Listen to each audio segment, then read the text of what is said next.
Добро дојдовте во моето ново видео. Денес се снимаме со Давид Ганевиќ, кој е фотограф и видео фотограф. Малце ќе поразговараме за неговата професија, така да останете до крај на видеото. Мислам дека ќе ви се допадне, а сега ќе го видите кој е Давид Ганевиќ. Здраво, Давид, мило ми ше прифати да снимаме заедно. Здраво, Стефан, ми е мило што денеска сум тука со тебе. Дали си спремен? Да. Ајде почнеме со прво прашање, опиши се во 3 збора. Во 3? Да. Лут, тотално лут и ненормален. Добро, ајде може се да кажеме те второто, какво детство имаш, па после ќе поразговараме за професијата твоја. Што поточно, секаш? До детството, какво детство си имал? Па израснав во време кое што беше многу подобро од сега. Јас сум 2000-та година, али времето во кое што ја растев беше многу подобро за разлика од сега што растат денешните генерации. И можам да кажам дека имам стварно многу преубави впечатоци од детството. Значи тоа време со сега е два различни поеми. Апсолутно, апсолутно. Добре, се да преминеме главното. Ете откаде идеја, ете желба за да се занимава со фотографирање? Оваа желба, тоест професија, веќе трае 10 години. Започна така што бев единствениот што кој ќе слика, Давид ќе слика. Ајде на екскурзии кој ќе слика, Давид ќе слика. И некако више кога видов дека всушност може и да заработувам од тоа, зашто да го работам само како обично хоби. Почнав да градам кариера, фотоапарат, првиот фотоапарат и така клиенти, фотосесии, нормално предизвици во ова професија има доста предизвици, така да интересно е. Така, од кој имаш најголема поддршка? Од моите родители и од моите најблиски пријатели и од сите, просто од сите луѓе. Дали си спремен, Давид? Да. Опиши се во 3 збора. Лут, храбар и што знам, забавен.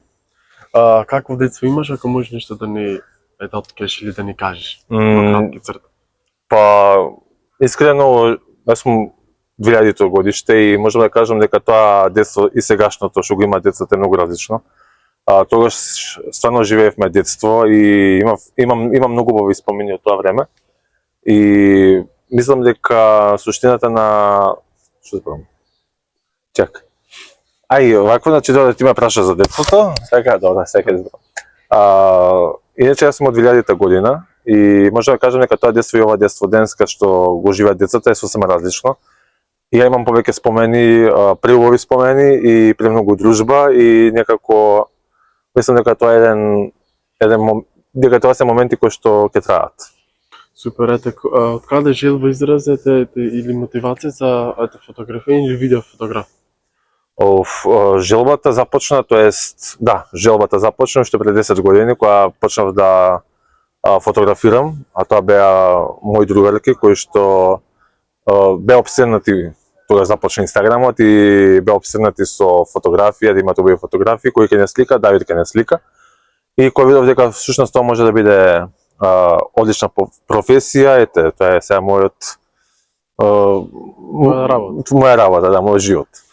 Супер, ете како се справаш со хейт коментарите? Пошто реално за физички, психички треба спремен за секоја професија, дали за фотографија, пиеч или слично, мислам дека во оваа професија нема многу реално хейт коментари. Ете, кажи ти. Иначе во оваа, да, точно во оваа професија нема толку хейт коментари од страна на као публика, но и да има не се осврнувам на нив, не се вртам на нив. Малце повише може би. Како се справиш со хейт коментарите?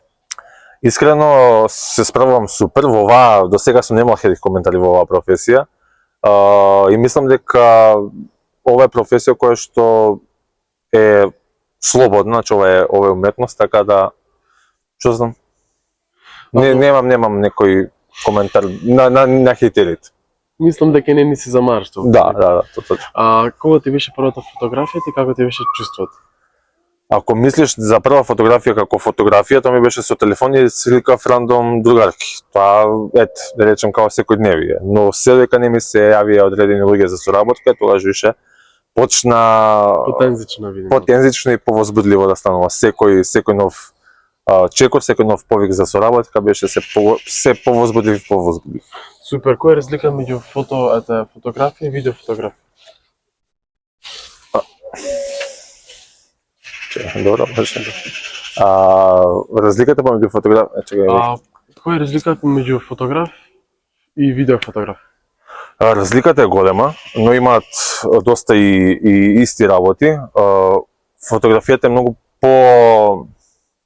како да кажам, не толку захтевна работа како видеографијата, како да си видеограф, тоест.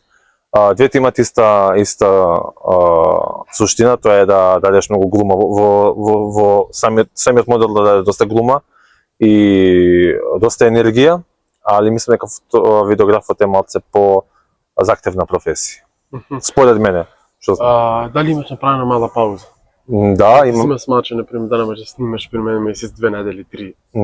Месец, 2 недели не ми се случило, сум имал направена пауза од недела и пол максимум, али тоа е пауза каде што просто не земам ангажмани за фотографија, него просто одмарам, али процесот во создавање е во главата и не одмарам јас во тој дел од создавањето.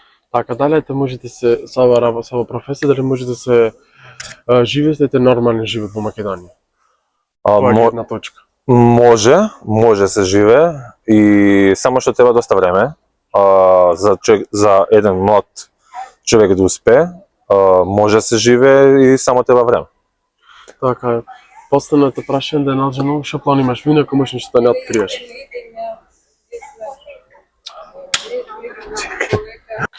Последно прашање да најдено што планираш вино ако можеш нешто да не откриеш. Имам доста планови за иднина, не смеам да откријам, тоест не можам да откријам, работам на доста проекти во последно време и работам на нешто што го нема во Македонија, го има низ цел свет, на Балкан веќе се појавува, кај нас не се појави се уште. Работам на него, така да не знам, на мојот Инстаграм профил ќе бидат сите известени за што станува збор.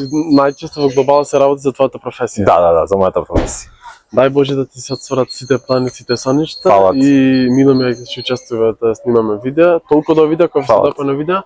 Ако сакате вакво видео, да не заборавате да ставите лайк и subscribe. Тој што сака да биде сликан, може слободно да се обратите кај Давид, има и од него Инстаграм, секако и од мене, а ние се гледаме наредното видео. И да го заследите Стефан и на Инстаграм и на Јутуб и да се сабскрајбнете на неговиот канал и фала ти уште на Стефан. Ништо.